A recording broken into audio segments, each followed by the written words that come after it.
بسم اللہ الرحمن الرحیم، السلام علیکم ورحمۃ اللہ وبرکاتہ۔ محترم سامعین، ہمیں فضائل اعمال کے بارے میں کسی نے اخبار کا ایک ٹکڑا بھیجا ہے جس میں لکھا ہے کہ فضائل اعمال کے سامنے تفسیر قرآن پاک کی کوئی اہمیت نہیں ہے۔ موتی مسجد کیلا بٹہ کے امام کو تفسیر قرآن بیان کرنے کی پاداش میں امامت سے محروم کیا گیا۔ محترم سامعین، یہ کسی نے ابھی سوشل میڈیا پر اپلوڈ کیا ہے اور لوگ اس کو بار بار شیئر کر رہے ہیں جیسا کہ یہ واقعہ اب ہوا ہو، لیکن اگر آپ لوگ توجہ سے دیکھیں اس میں تاریخ لکھا گیا ہے 3 جولائی، تو یہ جولائی کا اخبار کا ایک ٹکڑا ہے اور اس سال تو جولائی آئی ہی نہیں ہے، ابھی جون کا مہینہ چل رہا ہے۔ اس میں لکھا ہے کہ گزشتہ روز مینا بازار جامع مسجد میں منعقد تبلیغی اجتماع میں مولانا محمد سعد صاحب کے اس بیان پر علماء اور ائمہ نے اظہار مسرت کیا تھا، جس میں انہوں نے تبلیغی جماعت سے وابستہ لوگوں کو نصیحت کی تھی کہ وہ حضرات علماء کرام، ائمہ مساجد اور اساتذہ مدارس کی تشکیل نہ کرے، کیونکہ وہ خود دین کے کاموں میں لگے ہوئے ہیں اور اصل دین کی دعوت اور تبلیغ تو یہی کر رہے ہیں۔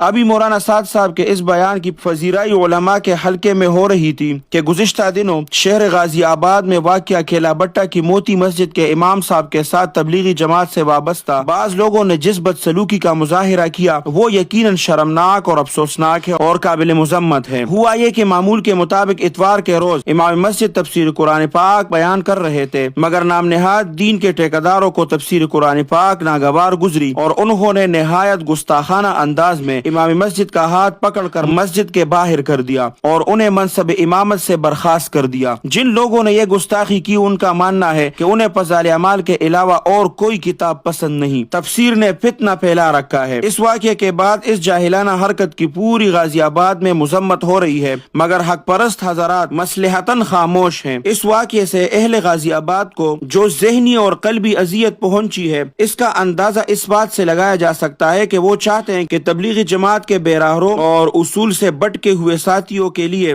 ایک اصلاحی جماعت بھی ہونی چاہیے جو انہیں منمانی اور جاہلانہ حرکتوں سے باز رکھ سکے اور تفسیر قرآن پاک کی افادیت اور اہمیت سے اسے روشناس کرا سکے۔ غازی آباد کے ذمہ داروں نے مولانا سعد صاحب سے اپیل کی ہے کہ وہ اس جانب سنجیدگی سے غور کرے تاکہ علماء، اساتذہ اور ائمہ کا وقار بحال رہے اور دین کی تبلیغ کا کام جاہلوں اور نااہلوں کے ہاتھوں میں نہ جائیں، ورنہ اندازہ لگانا قطعی مشکل نہیں ہے کہ دین کا حشر کیا ہوگا۔ محترم سامعین، یہ ٹکڑا اخبار کا ہمیں بہت سے ساتھیوں نے بھیجا تو انہوں نے شاید اس کا صحیح طور پر مطالعہ نہیں کیا۔ اس میں 3 جولائی کا تاریخ لکھا ہے، تو شاید پچھلے سال کا بھی ہو سکتا ہے، اس سے پچھلے سال کا بھی ہو سکتا ہے، لیکن اس سے متعلق میں آپ لوگوں کے ساتھ ایک اور خبر بھی شیئر کرتا ہوں جو تازہ ابھی دیر میں یہ واقعہ ہوا ہے۔ آپ لوگ سکرین پر دیکھ رہے ہیں کہ خالدیر لوئر میں، وہاں پر فلنگ سٹیشن میں ایک مسجد ہے، اس میں سی سی ٹی وی کیمرہ لگا ہوا ہے۔ اس سی سی ٹی وی کیمرے نے یہ کیپچر کیا ہے کہ مسجد میں نامعلوم افراد نے نماز ادا کرنے کے بعد وہاں سے فضائل اعمال کی کتاب اپنے ساتھ وہ لے گئے۔ معلوم ہوا کہ یہ ایک منظم گروہ ہے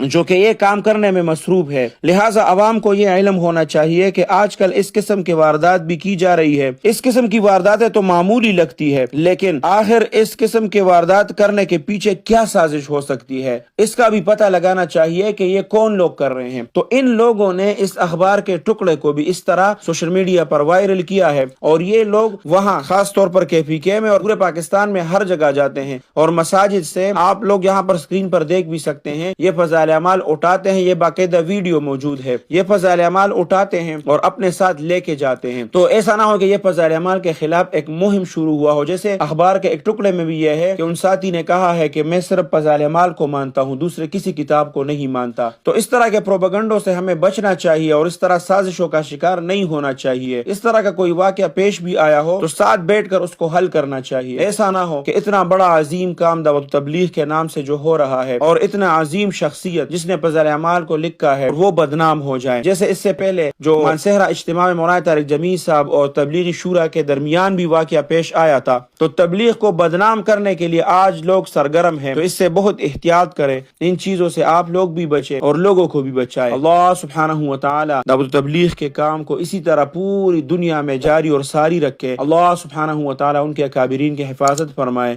اللہ سبحانہ و تعالی آپ سب کو اپنے حفظ اور امان میں رکھے، اپنے خصوصی دعاؤں میں یاد رکھے۔ السلام علیکم ورحمۃ اللہ وبرکاتہ۔ الحق وزهق الباطل إن الباطل الباطل كان زهوقا